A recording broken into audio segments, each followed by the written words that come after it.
মেরে ভাইও, যদি আল্লাহ তাআলার ফজল না হইতো, যদি আল্লাহ তাআলার অনুগ্রহ না হইতো, আমরা কেউ কালিমাওয়ালা হইতাম না, আমরা কেউ মুসলমান হইতাম না, আমরা কেউ শয়তানের ধোঁকা থেকে বাঁচতে পারতাম না, আমরা কেউ আমাদের নফসকে, আমাদের দিলকে ন্যূনতম পবিত্র এতটুকু পেতাম না, যদি রব্বে করিমের ফজল আর করম না হতো।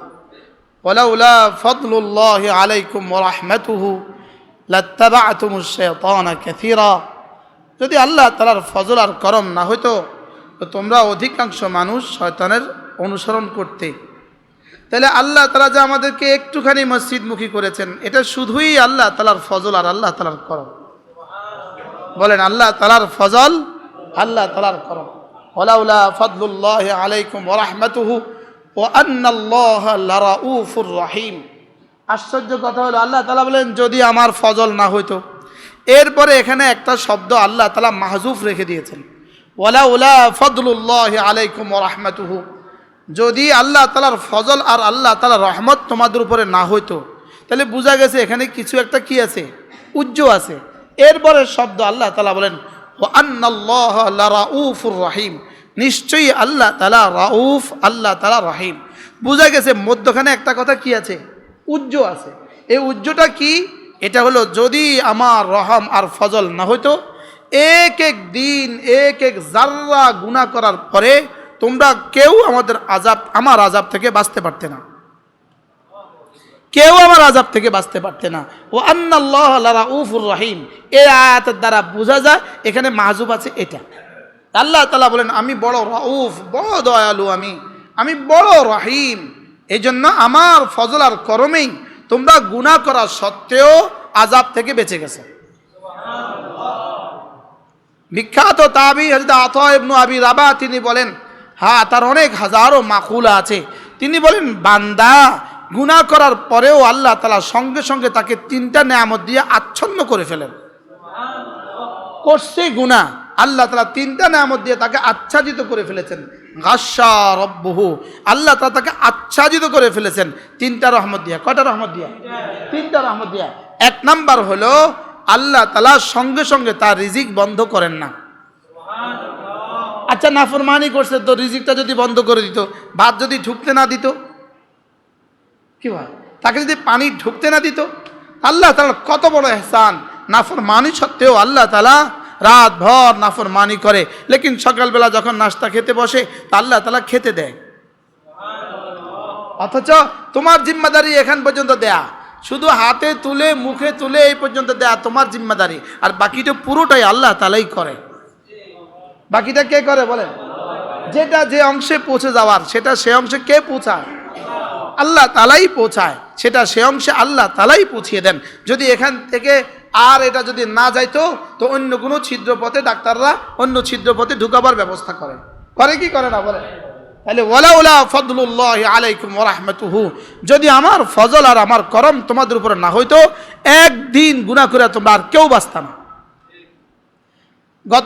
গত বৃহস্পতিবার এখানে কি পরিমাণ পানি ছিল বলেন? আজকে 8 দিনের ব্যবধানে আবার রব শুকিয়ে দিয়েছেন। পানি এলো কোত্থেকে? পানি আসছে আল্লাহ তাআলার এরাদা থেকে, গেছে কোথায়? আবার আল্লাহ তাআলার এরাদায়। কি আবার কোথায়? তো এই জনপদের পানি যখন মেঘনাতে পৌঁছে গেছে, তো উচিত ছিল না এখন মেঘনাতে পানি আরো বেশি হওয়া? বুঝেন নাই কথা? এখন কি মেঘনাতেও পানি কম না বেশি? তো এখানের পানি গেছে কোথায়? তো বুঝায় বঙ্গোপসাগরে গেছে, তো বঙ্গোপসাগরে তো পানি এখন আগের তুলনায় কম, তো কোন সাগরে গেছে? তাহলে বোঝা গেছে পানি আল্লাহ তাআলার এরাদায় আসছে, আল্লাহ তাআলার এরাদায় গেছে। বলেন কি হয়েছে বলেন? আল্লাহ তাআলার ইচ্ছা আসছে, আল্লাহ তাআলার ইচ্ছায় কি গেছে। আল্লাহ তাআলার ইচ্ছায় আযাব আসে, আল্লাহ তাআলার ইচ্ছায় আযাব যায়। তো যদি গুনাহ করে বান্দা, তখন আল্লাহ তাআলা কয়টা নেয়ামত দেয়? গুনাহ করলে বুঝি নেয়ামত দেয়। গুনাহ করা সত্ত্বেও আল্লাহ তাআলা এই 3 নেয়ামত তুলে নেন না। সুবহানাল্লাহ। এক নাম্বার কি বলছি বলেন? আল্লাহ তাআলা তার রিজিক বন্ধ করেন না। 2 নাম্বার আল্লাহ তাআলা তাকে সাথে সাথে অসুস্থ করেন না। 3 নাম্বার আল্লাহ তাআলা তার গুনার উপরে পর্দা ফেলে দেয়, গুনাহকে আরেকজনকে জানতে দেন না। কি হয়? আচ্ছা কত বড় ইহসান আল্লাহ তাআলা। যদি গুনাহ করার সঙ্গে সঙ্গে জানায়া দিতেন তো কি অবস্থা হইতো? হ্যাঁ, যদি গুনাহ করার সঙ্গে সঙ্গে যে হাতে গুনাহ করছে, তো হাত যদি সঙ্গে সঙ্গে অচল হয়ে যেত তো কি হইতো? চোখ দিয়ে গুনাহ করলে যদি সঙ্গে সঙ্গে অচল হয়ে যেত তো কি হইতো? তো রব সঙ্গে সঙ্গে কি করেন বলেন? তাকে ঢেকে দেন, ঢেকে দেন। তার গুনাহ তাকে কি করেন? তার গুনাহ তাকে। মজার বিষয় হলো আল্লাহ তাআলা এই উম্মতের গুনাহকে দুনিয়াতে যেমন পর্দা দিয়ে রাখছেন, হাসরের ময়দানেও এই উম্মতের গুনাহ আল্লাহ তাআলা পর্দার অন্তরালেই বিচার করবেন। বলেন কি বিচার করবেন বলেন? পর্দার অন্তরালেই বিচার করবেন। এই জন্য এবার মক্কা শরীফে আমি এক কিতাব পড়ছি, হ্যাঁ, এই আয়াতে কারিমা, ওই যে মা কানা মুহাম্মাদুন আবা আহাদিন মির রিজালিকুম ওয়ালাকিন রাসূলুল্লাহ ওয়া খাতামান নবিয়্যিন, এই আয়াতে কারিমার মধ্যে তাফসীর মক্কা শরীফে বসে আমি পড়ছি। আমার পাশে এক আরব বসা ছিল, আমি যখন এটা মোতালা করতেছিলাম এক আরব বসা ছিল। আমি এটা পড়া কারে শোনাম? এটা আশ্চর্য কিছু, পড়লে শোনাইতে হয় না আরেকজনকে? আমি কারে শোনাম? আমি ওই আরবটাই বলছি। ওই আরব কয় সুবহানাল্লাহ। আমার হাতে ছিল এই মোবাইল, তো ওই আরব আমার এই পড়া দেখে যেমন সুবহানাল্লাহ কইছে, আমার মোবাইলটা দেখেও কয় সুবহানাল্লাহ। তোমার হাতে এই মোবাইল এখনো তুমি এটা ব্যবহার করো, একবার তুমি এটা পাইছো বল। বাহরাল আশ্চর্য বিষয় হলো আল্লাহ তাআলা এই উম্মতের গুনাহ পর্দার আড়ালেই কি করবেন? হাসরের ময়দানে বিচার করবেন। সুবহানাল্লাহ বলে না? এরপরে লিখছে এই উম্মত সর্বশেষ উম্মত কেন? এটা হলো মজার বিষয়। এই উম্মত সর্বশেষ উম্মত কেন? বলে আল্লাহ তাআলা তার রাসূলের সৌজন্যে রাসূলকে আখিরি নবী বানায়া রাসূলের উম্মতকে আখিরি নবীর আখিরি উম্মত এজন্য বানিয়েছেন, যদি এই উম্মতের পরে আর কোনো নবী আসতো তাহলে এই উম্মতের গুনাহগুলো আল্লাহ তাআলা ওই উম্মতের কাছে কিতাব দিয়ে প্রকাশ করে দিত। তো আল্লাহ তাআলা এই জন্য এই উম্মতকে আখিরি বানাইছেন, এরপরে আর কোনো উম্মতও আসবে না, আমাদের দুষ্কৃতির কথা আল্লাহ তাআলা আর কারোর কাছে বলবেও না। কি এই জন্য এই চোর ডাকাত যা আছে এদের কথা আল্লাহ তাআলা আর কারোর কাছে কইতো না। আশ্চর্য না? আল্লাহ তাআলা আর কারোর কাছে কি করবেন না? পিছনের সমস্ত নবীদের উম্মতের কুকীর্তিগুলো আল্লাহ তাআলা আমাদের কাছে কোরআন দিয়ে বলে দিয়েছে, বলছে না? বলছে না? কিন্তু আমাদের কথা কার কাছে কইব? আর আমাদের কথা আর কারোর কাছে বলবেন না। আমাদের কথা আর কারোর কাছে কি করবেন না? কেন বলবেন না বলেন? রাসূলের সৌজন্যে। সুবহানাল্লাহ। রাসূলের সম্মানার্থে আমি গতকালকের আগের দিন পড়ছি, এর আগে আমি এই কিতাবটা পড়ছিলাম 2001 সালে বা 2 সালে হবে। গতকালকে হঠাৎ ভাবলাম যে আবার একটু পড়ি। কাজী আয়াজ কিতাবুশ শিফা, কাজী আয়াজ আলাইহির রহমাত তিনি লিখছেন আল্লাহ তাআলা যখন ওই আয়াতে কারিমা নাজিল করলেন ওমা আরসালনাকা ইল্লা রাহমাতাল লিল আলামিন, আল্লাহ তাআলা বলেন হাবিব আমি না আপনাকে জমিনে রহমত বানিয়ে পাঠিয়েছি। তো জিবরিল আলাইহিস সালাম সঙ্গে সঙ্গে আল্লাহ রাসূল জিবরিলকে জিজ্ঞেস করলেন, জিবরিল আমি বুঝি রহমাতুল্লাহ আলামিন? হ্যাঁ আপনি রহমাতুল্লাহ আলামিন। হাল ওয়াজাদতা মিন রহমাতি শাই, আমার রহমত থেকে তুমিও কি কিছু পেয়েছো? সুবহানাল্লাহ বলেন। হাল ওয়াজাদতা মিন রহমাতি শাইআ, আমার রহমত থেকে তুমি কি পাইছো কও তো? কে কারে জিজ্ঞেস করছে? রাসূল জিবরিল আলাইহিস সালামকে জিজ্ঞেস করছে আমার রহমত থেকে তুমি কি কিছু পাইছো? ওয়াজাদতু ইয়া রাসূলুল্লাহ, আমিও পাইছি। তুমি কি পাইছো? আপনার উপরে একটা আয়াত নাজিল হয়েছে আমার শানে, আপনার উপরে আমার ব্যাপারে একটা আয়াত কি হয়েছে? নাজিল হয়েছে। ওই আয়াতে কারিমা যেদিন নাজিল হয় সেদিন আমার আখিরাতের ভয় কিছুটা কমে গেছে। কি আপনার উপরে আমার জন্য একটা আয়াত নাজিল হয়েছে, হ্যাঁ, মুতাঈন সাম্মা আমিন, পুরো আয়াত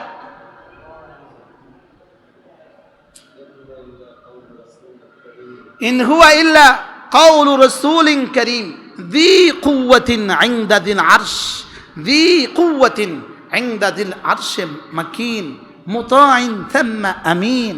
আমার ব্যাপারে আপনার উপরে কোরআনে কারীমে রব্বে কারীম বলেন আমি নাকি আল্লাহ তাআলার কাছে আমিন। আমি নাকি আল্লাহ তাআলার কাছে কি আমিন। আমিনের এক তর্জমা হলো যে আমান দেনেওয়ালা। তো আমারও যদি আমান দেনেওয়ালা হয়, নিরাপত্তা দেনেওয়ালা হয়, এখানে আমিন মানে আমানতদার। আমি যদি আমিন হই তো আমারে আবার আযাব দিব কেমনে? সুবহানাল্লাহ বলেন। তো এই শব্দ থেকে আমার কাছে লাগছে যে আল্লাহ আমারে আযাব দিত না। আল্লাহ আমাকে কি দিবে না? যে আল্লাহ তাআলা আমার ব্যাপারে বলছেন জি কুওয়াতিন ইনদা যিল আরশে মাকিন, আমার নাকি আরশের মালিকের কাছে আমার নাকি একটু জায়গা আছে।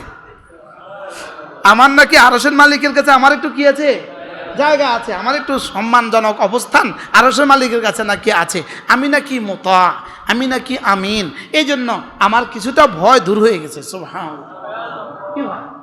আল্লাহ তাআলা আমাদেরকে আখিরি উম্মত এজন্য বানিয়েছেন, মূলত আখিরি উম্মত বানিয়ে আমাদেরকে আখিরি উম্মত বানাইছিলেন শেষ পাঠিয়েছেন শেষে, লেকিন জান্নাতে দিবেন আগে।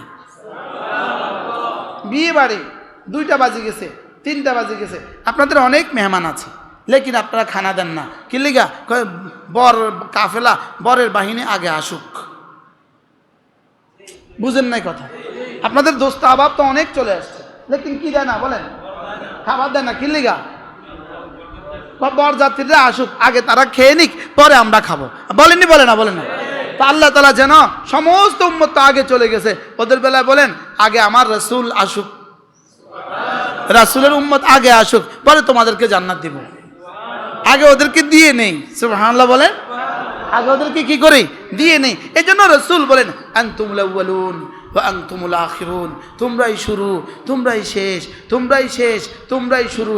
আনতুমুল আখিরুন ওয়া আনতুমুল আউয়ালুন, তোমরাই শেষ, তোমরাই শুরু।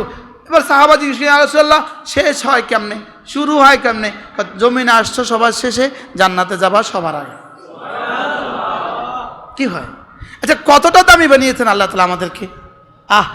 হযরত মাওলানা ওমর পালনপুরি রহমতুল্লাহ আলাইহি তিনি একবার টঙ্গীতে বলছিলেন যে আল্লাহ তাআলা কোনো ভারী কাজ দিতে চাইলে, আমরা যদি আমাদের ছেলেকে মেয়েকে কোনো ভারী কাজ দিতে চাই, তখন আগে তার একটু পামপট্টি দেই।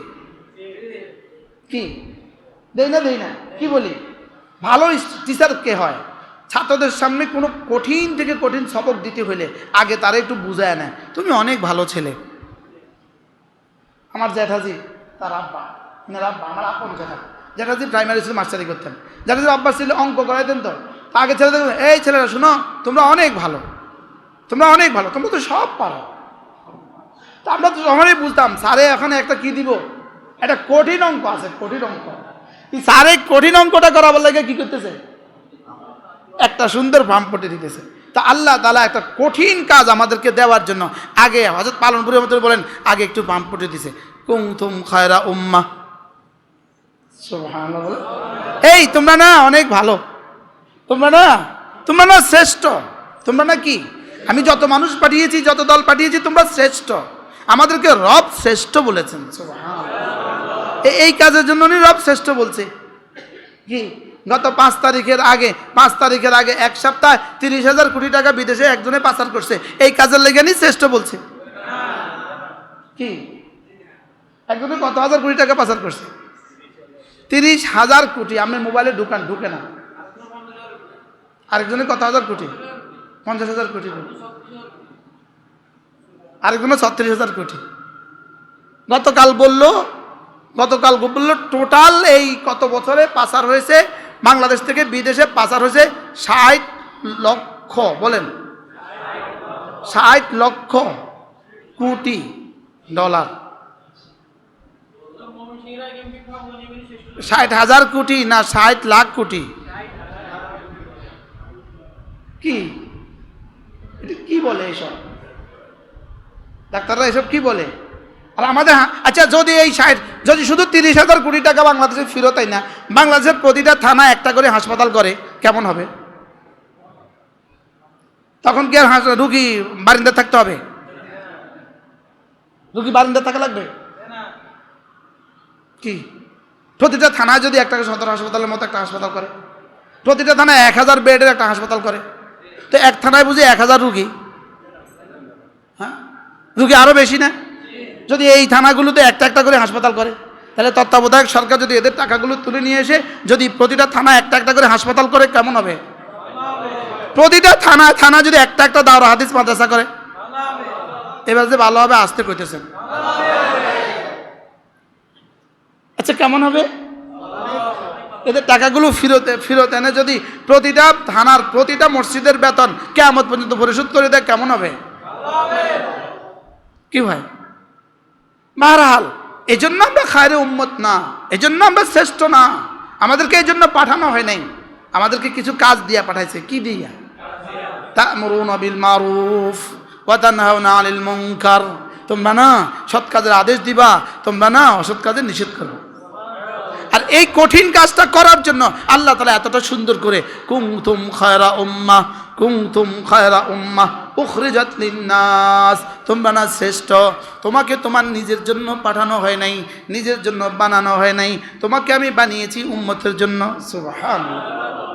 বানিয়েছি কার জন্য?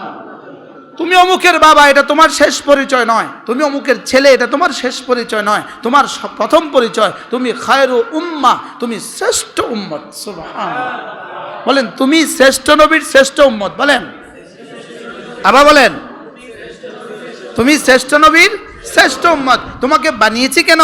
উখরিজাত লিন-নাস, তোমাকে বানিয়েছি গোটা মানবতাকে, গোটা মানব জাতিকে জাহান্নাম থেকে বের করে জান্নাতে নেওয়ার জন্য। কি হয়? কেন কেন বলেন, কেন? মানব জাতিকে জাহান্নাম থেকে বের করে কি জান্নাতে নেওয়ার জন্য। এই জাহান্নাম থেকে বের করে জান্নাতে নেওয়ার জন্য এটারই অংশ ইসলামী মজলিস, এটারই অংশ দেশে মাদ্রাসা, এটারই অংশ দেশে মসজিদগুলো।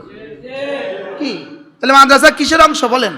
উখরিজাত লিন-নাসের অংশ। বলেন, উখরিজাত লিন-নাসের অংশ বলবো না, বলবো মাদ্রাসা উখরিজাত লিন-নাসের মুজাহারা। কি উখরিজাত লিন-নাসের জন্যই মাদ্রাসা। বলেন, যদি এদেশ থেকে মাদ্রাসাগুলোকে চশমে পুষি করা হয়, চোখ বন্ধ করা হয়, এদেশে মানবতা বলতে আর কোনো শব্দ থাকবে না। বাস্তব না বাস্তব? আচ্ছা ধরেন ত্রাণে, এবার ত্রাণে বাংলাদেশে কেমন ত্রাণ উলামা ইকরাম দিয়েছে? কত পার্সেন্ট ত্রাণ উলামা ইকরামের হাতে আসছে মোট? আপনারা এই দেশবাসী যারা ত্রাণ পেয়েছেন, কত পার্সেন্ট ত্রাণ এই হাই স্কুলের ছেলেদের হাত থেকে পেয়েছেন, আর কত পার্সেন্ট ত্রাণ মাদ্রাসাওয়ালাদের কাছ থেকে পেয়েছেন? কত পার্সেন্ট ত্রাণ কলেজের প্রফেসরদের কাছ থেকে পেয়েছেন? কত পার্সেন্ট ত্রাণ উলামা উম্মতের কাছ থেকে পেয়েছেন? কিন্তু এর পরেও এই শব্দটা গতকাল বাংলাদেশের সর্বোচ্চ কর্তা ব্যক্তি বর্তমান পরিস্থিতিতে তিনি বলেছেন, কিন্তু মাদ্রাসা শব্দ তিনিও বলেন নাই। বুঝেন নাই কথা? বুঝেন নাই কি বলছি? কি বলছি?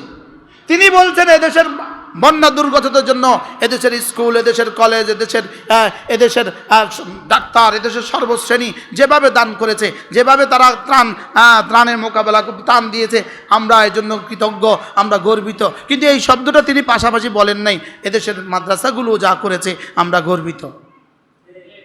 আচ্ছা মাদ্রাসাগুলো করলে এই কথা বলতে অসুবিধা কোথায়? বুঝেন নাই কথা মনে হয়? মাদ্রাসাওয়ালারাও করছে কিনা বলেন না? কি পরিমাণ করছে শায়েখ আহমদুল্লাহ? তিনি লক্ষ্মীপুরেরই সন্তান, আলহামদুলিল্লাহ। তিনি কোন জায়গার মানুষ? শায়েখ আহমদুল্লাহ কোন জেলার মানুষ? লক্ষ্মীপুর জেলারই কৃতি সন্তান সে, লক্ষ্মীপুর জেলার কৃতি সন্তান। লেকিন এই কথাগুলো বলতে অসুবিধা কোথায়? মাদ্রাসাওয়ালারাও করেছে, এটা বলতে অসুবিধা কোথায়? মাদ্রাসাওয়ালারা এবার ত্রাণ যেভাবে আপনাদের ঘরে ঘরে পৌঁছিয়ে দিয়েছে, আল্লাহ তাআলা যদি মাদ্রাসাওয়ালাদের হাতে ক্ষমতাও দিয়ে দেয়, তারা এই ঘরে এভাবেই আপনাদের ঘরে ঘরে পৌঁছায় দিবে ইনশাআল্লাহ। বলেন না ইনশাআল্লাহ? কি ভাই মাদ্রাসার বিশ্বাস হয় না আপনাদের? বিশ্বাস হয়েছে বলেই তো শত কোটি টাকার ত্রাণ শায়েখ আহমদুল্লাহর ফান্ডে আপনারা ঢেলে দিয়েছেন। আর সুন্নাহ ফাউন্ডেশনের কাছে কোন আস্থায়, কোন আস্থায়? শুধু এই আস্থাই তো এদের কাছে দিলে কি নিরাপদ? এই এটা নিরাপদ ঠিকানা, এটা কি? তো এটা যদি নিরাপদ ঠিকানা হয়, দেশটাও আমাদের কাছে নিরাপদ হবে না ইনশাআল্লাহ? যদি উলামা ইকরাম এই 5 তারিখের পর থেকে আজ পর্যন্ত উলামা ইকরাম মসজিদ মাদ্রাসাতে নিরাপত্তার বিধানের জন্য বয়ান না করতো, তো এখন এই মুহূর্তেও বাংলাদেশের বিধান, বাংলাদেশের সুরত অন্যটা হইতো। বাস্তব না বাস্তব? তাহলে উলামা ইকরামেরও তো কিছু কাজ আছে, এটা স্বীকার করতে অসুবিধাটা কোন জায়গায়? আচ্ছা এই কথাটা বললে ওনার কি কি অসুবিধা হইতো?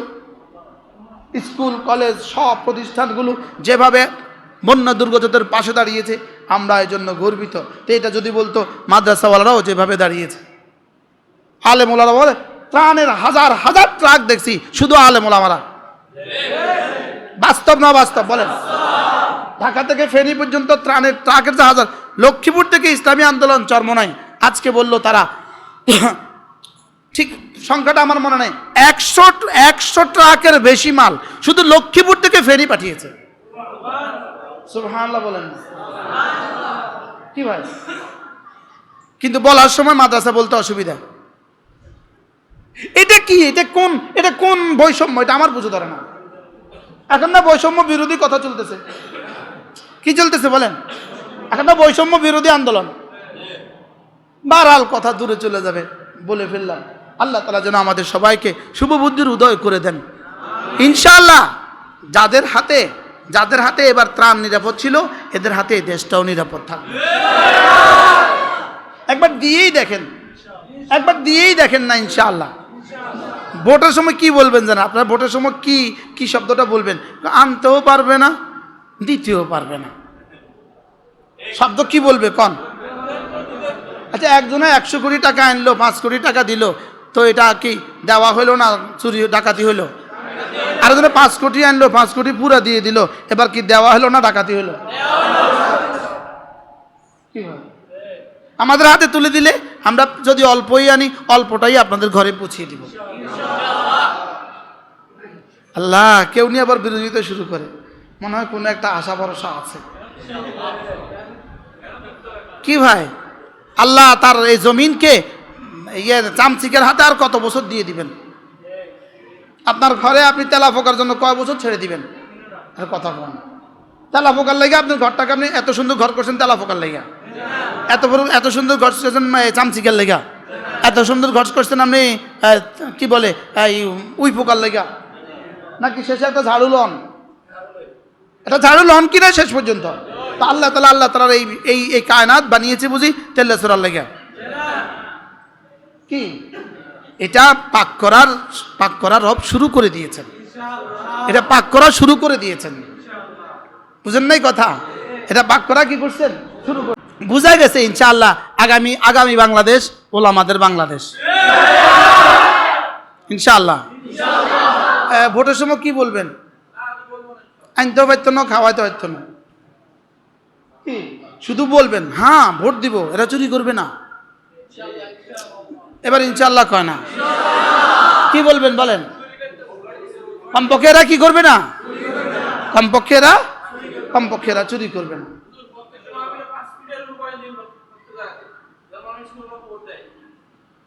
আর পরে ধরে নিল যেন আমার এই নেই। আল্লাহ কবুল করুন। মাশাআল্লাহ, সুন্দর কথা বলছেন হুজুর। প্রত্যেক মাহফিলে 5 মিনিট করে এই কথা বলবেন। শুধু আমি বললে হবে না, সবাই একসাথে বলতে হবে। সবাই একসাথে বলতে হবে, এক আওয়াজ তুলতে হবে ইনশাআল্লাহ। বলেন আল্লাহ যেন এদেশে কোনো বেনামাজির হাতে, হযরত ইব্রাহিম আলাইহিস সালাম বাইতুল্লাহ বানিয়ে কি বলছিলেন? প্রথম শব্দ রব্বানা লিইয়ুকিমুস সালাহ। আল্লাহ আমি এই ঘর এজন্য বানিয়েছি, এই ঘরে নামাজ কায়েম হবে। আর হযরত নূহ আলাইহিস সালাম কি বলছিলেন? আল্লাহ সব শেষ করে দেন, একটাও ছাড়বেন না। যদি এরা বাইচা যায়, আবার এদের ঘরে লাম ইয়ালিদু ইল্লা ফাজিরান কাফারা। যদি বাইচা যায়, আবার এদের ঘর থেকে আবার আওয়ামী লীগ হবে। ঠিক কর না?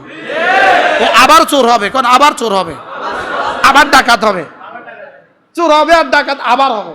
পারলে একটাও ছাড়বেন না, একটা ঘরও ছাড়বেন না। হযরত নূহ আলাইহিস সালাম, বাপ রে বাপ, কি পরিমাণ জিদে আসছে! কয় বছর পরে? 950 বছর পরে। কয় বছর পরে?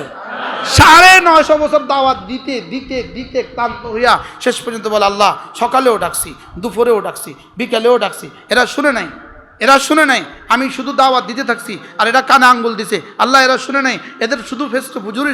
এবার বলে লা তাদার ফিল আরদি মিনাল কাফিরিনা দাইয়ারা। আল্লাহ এক ঘরও ছাড়বেন না, একটাও ছাড়বেন না। আল্লাহ কয় ঠিক আছে নূহ কইছেন তো, শুনছি তো, জান আপনি যারা আছে তাগরলে নৌকাতে উঠে যান। আপনার যারা আছে তাদেরকে নিয়ে কি করেন? নৌকাতে উঠে যান। এবার পানিকে বলছে, চুলার ভিতর থেকে পানিকে বলছে, এই চুলা তোর থেকেও যা আছে ভিতর থেকে উঠায় দে, এই ঘর তোর থেকে উঠায় দে, মাটি তোর থেকে উঠায় দে। বাস সব দিক থেকে শুধু পানি দিয়ে দিছে। 40 দিন এক টানা, আর কোনো ঘর বাকি ছিল না, সব শেষ। ওই যে কি লা তাদার আলাল আরদে মিনাল কাফিরিনা দাইয়ারা। যদি আল্লাহ এদেরকে ছাইড়া দেন, তো আবার বেনামাজি তৈরি হবে, আবার ফাসেক আর কাফের তৈরি হবে। এই জন্য এদের উপরে ছেড়ে দিবেন না, আমরা নিজেরা কিছু করবো ইনশাআল্লাহ? বলেন না ইনশাআল্লাহ? দোয়া করতে অসুবিধা কোথায়? আল্লাহ বেনামাজিদের হাতে আর ক্ষমতা তুলে দিও না, বলেন না ইনশাআল্লাহ। বেনামাজিদের হাতে আর কি দিও না, আল্লাহ ক্ষমতাটা যদি এবার সব ইমাম সাহেবদের হাতে দেয় কেমন হবে? হ্যাঁ, মজা হবে। আল্লাহ কবুল করেন। হ্যাঁ, আমাদের ঢাকা ইউনিভার্সিটির নতুন ভিসি যেদিন প্রথম নিয়োগ হয়েছেন তিনি গিয়ে মাগরিবের নামাজ জামাতে পড়াছেন। ভাল লাগে না? ঢাকার ডিসি দেখছেন, নতুন ঢাকার ডিসি নিয়োগ হয়েছে দেখছেন? নতুন ঢাকার ডিসি নিয়োগ হয়েছে, এত বড় দাড়ি, আলহামদুলিল্লাহ এত বড় দাড়ি। এগুলো কি দেখায়, কেমন লাগে? আরে ভাল লাগে না, ভাল লাগে না বলেন? আল্লাহ যেন দেশটা কি সুন্দর করে দেন। কথা দূর চলে গেছে না, আমার কথা দূর চলে গেছে। হ্যাঁ, প্রথম কথা ছিল যে আল্লাহ তাআলার ফজল আর করম, বলেন। তাহলে আল্লাহ তাআলার ফজলেই হয়েছে, পানি ছিল আল্লাহ তাআলার ফজলে আবার চলে গেছে। কি আল্লাহ তাআলার ফজলে কি আবার চলে গেছে? ওরা ছিল আল্লাহর ফজলে চলে গেছে। ওয়ালাউলা ফদলুল্লাহি আলাইকুম ওয়া রাহমাতুহু মা যাকা মিনকুম মিন আহাদিন আবাদা। যদি না আমার ফজল তোমাদের উপরে না হইতো, তোমরা তোমাদের দিলটাকে সাফ পাইতা না। সুবহানাল্লাহ। দিল সাফ হয়েছে বলেই তো মাগরিব থেকে এশা পর্যন্ত কথা শুনতে পারছেন, ঠিক না ব্যাঠিক বলেন? হ্যাঁ, আল্লাহ তাআলা যদি কারোর উপরে নারাজ হয় তখন তার কাছে ভালো কথা ভাল লাগে না। কি বলছি? আল্লাহ যদি কারোর উপরে নারাজ হয় তখন তার কাছে কি লাগে না? শুধু ভালো কথা ভাল লাগে না। কিনা আল্লাহ তাআলা তিনি লিখছেন ভালো কথা ভাল লাগে না, শুধু এখানেই শেষ নয়, ভালো কথা বলনেওয়ালাকেও আর ভাল লাগে না। কি বাস্তব না বাস্তব? ভালো কথা ভাল লাগে না। আর কি? আমরা যে জুমাতে বয়ান করি, আপনি কি মনে করেন সামনে শ্রোতা যা আছে সবার ভাল লাগে? হ্যাঁ, কারোর কাছে লাগে এই বয়ান শেষ করে না খা, লাগেনি লাগে না? কেউ কেউ বলে এটা শেষ করে না খা, এটা সুন্নত গড়ি চা, খালি খালি গড়ি চা। আমরাও তো টের পাই, কারোর কপালে টের পাই, চেহারায় টের পাই, গড়ি দেখা দেখলে টের পাই। কি যার উপর আল্লাহ নারাজ হয়, হযরত মূসা আলাইহিস সালাম আল্লাহ তাআলাকে বললেন, আল্লাহ যদি আপনি কোনো জাতির উপরে নারাজ হন তখন আপনি কি করেন, বুঝবো কিভাবে?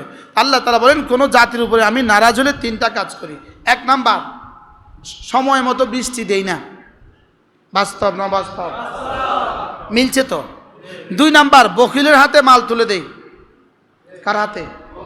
বখিলের হাতে মাল তুলে দেই। তিন নাম্বার, বেকুফের হাতে ক্ষমতা তুলে দেই। আচ্ছা, এই তিনটা এই জাতির ক্ষেত্রে কি পরিমাণ মিলছে একটু বলেন তো? হ্যাঁ, আচ্ছা কি পরিমাণ বেকুফের হাতে ক্ষমতা দিছে কোন তো? হ্যাঁ করা না কন। আচ্ছা কি পরিমাণ বেকুফ বলে? আচ্ছা মশা কোন পর্যন্ত খায় বলেন? মশা খায় মরা পর্যন্ত। কন যদি মশা অর্ধেক পেট খাইয়া ভাইগা যাইত, উড়ে চলে যেত, তার থেকে আর মরা পড়তো? তোরা যদি গত 10 বছর খাইয়া চলে যেতি তো আর কোন অসুবিধা হইতো? কিন্তু কোন পর্যন্ত খাইছে? মশা খায় মরা পর্যন্ত, আর তথাকথিত দুর্নীতিবাজ রাজনীতিবিদরা খায় ধরা খাওয়া পর্যন্ত।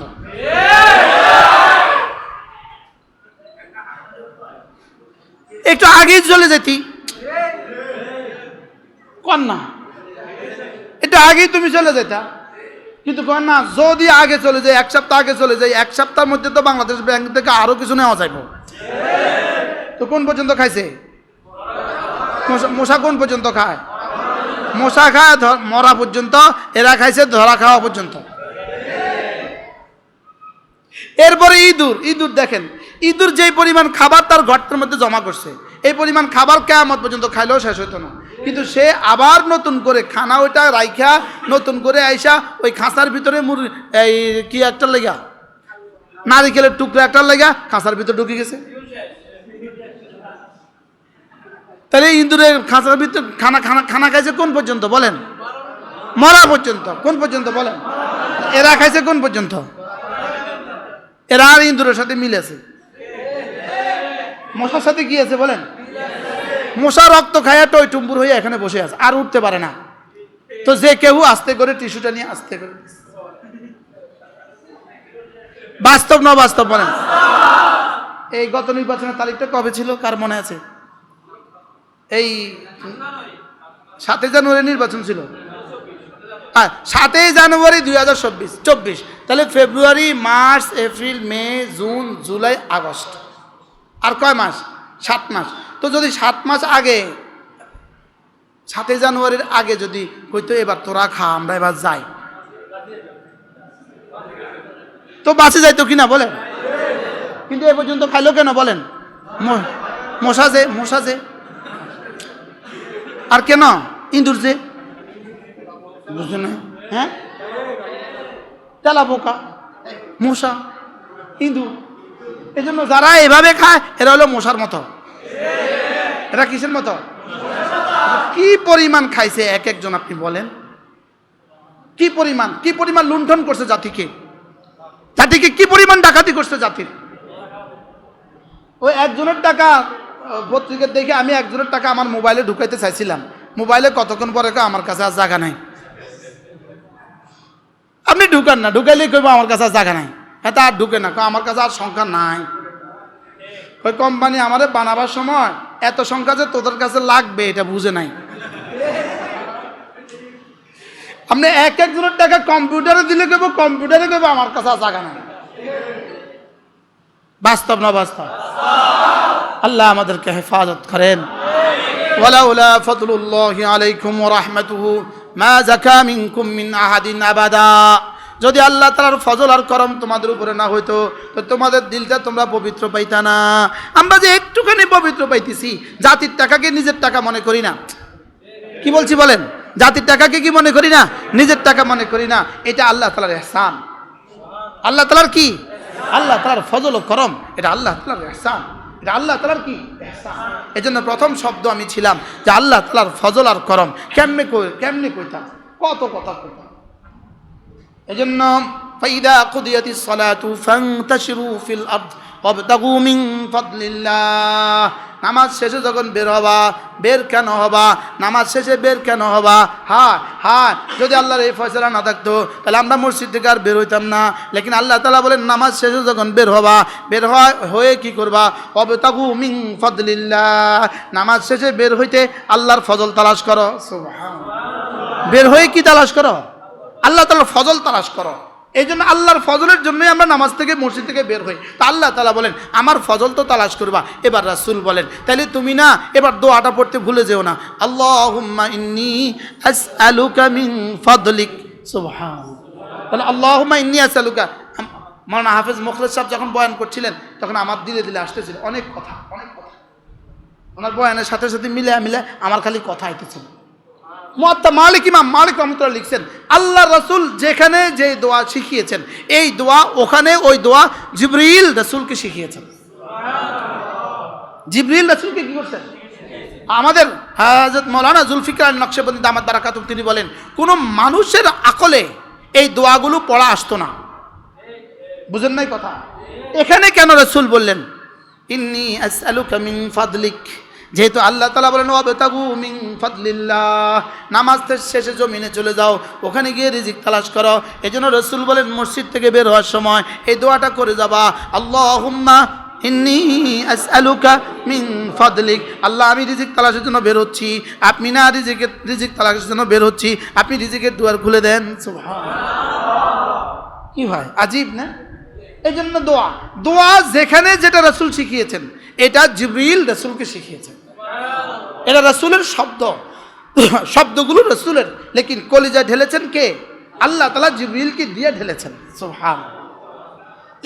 নাম মসজিদে ঢোকার সময় আল্লাহুম্মা ইফতাহলি আবওয়াব রাহমাতিক, আল্লাহুম্মা ইফতাহলি আবওয়াব রাহমাতিক। যেহেতু আল্লাহ তাআলা সমস্ত রহমত মসজিদে নাজিল করেন, কোথায় নাজিল করেন? মসজিদে নাজিল করেন, বাইতুল্লাহতে নাজিল করেন, সেখান থেকে সারা দুনিয়ার মসজিদগুলোকে ভাগ করে দেন। এবার রব বলেন মসজিদে ঢোকার সময় তুমি রহমতের দরখাস্ত করো। সুবহানাল্লাহ। দেখছেন না?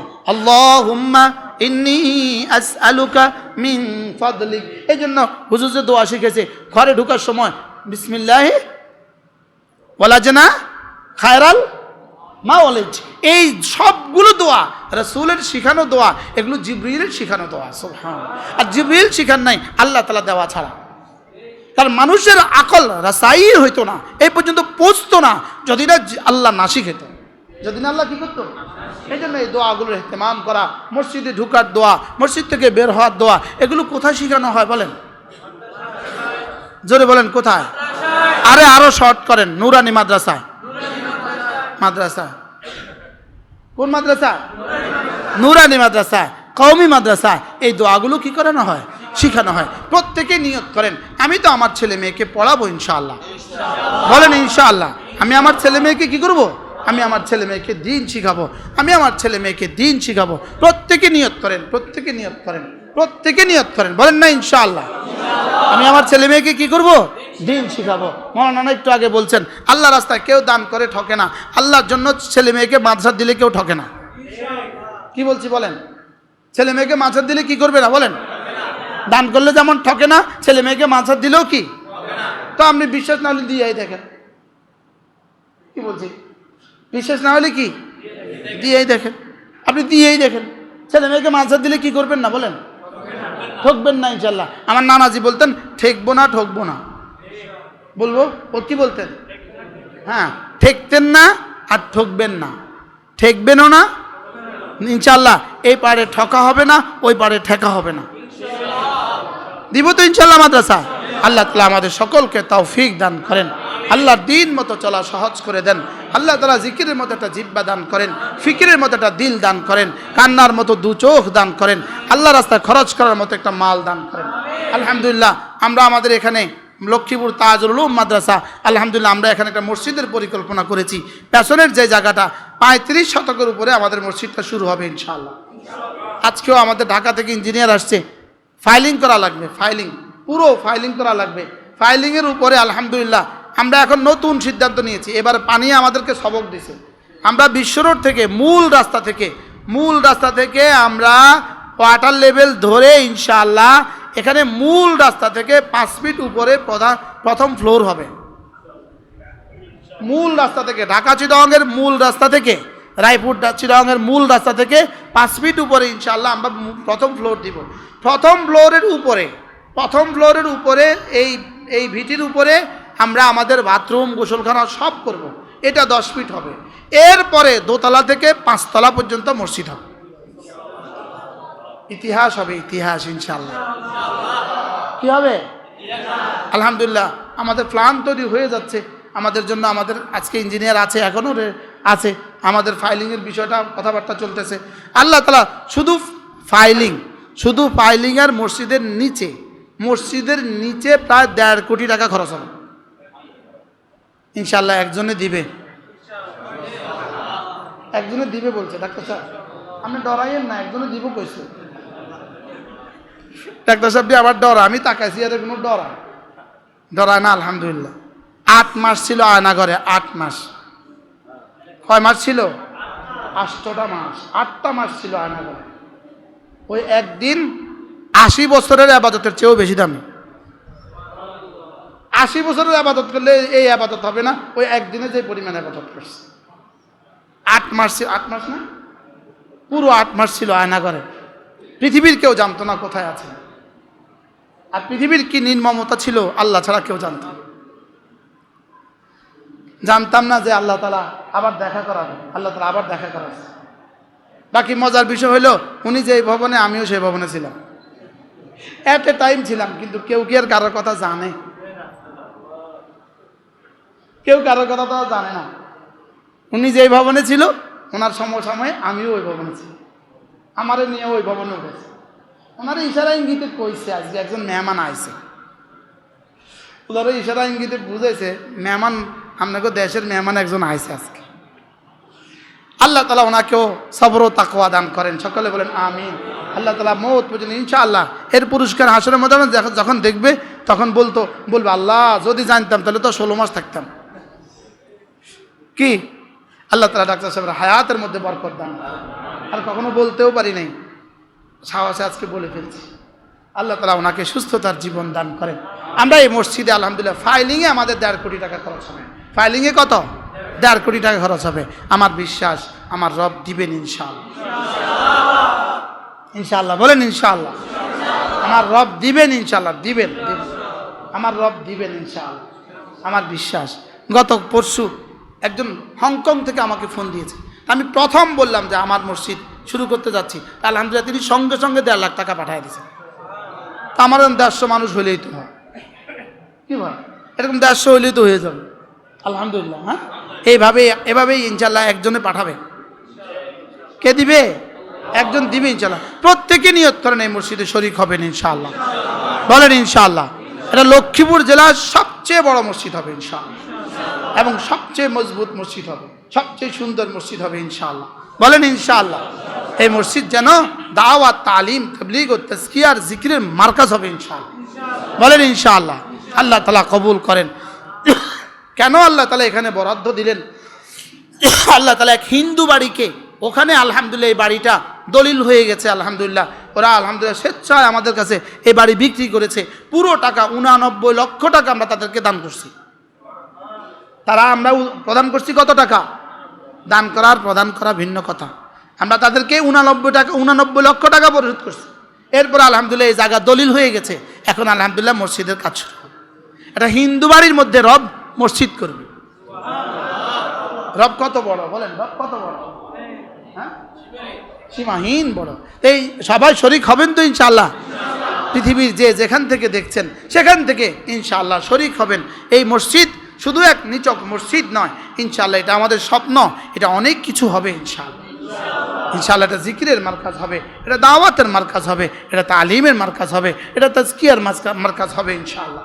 আল্লাহ যেন এই মসজিদটা বানানো সহজ করে দেয়। সবাই বলেন আমিন।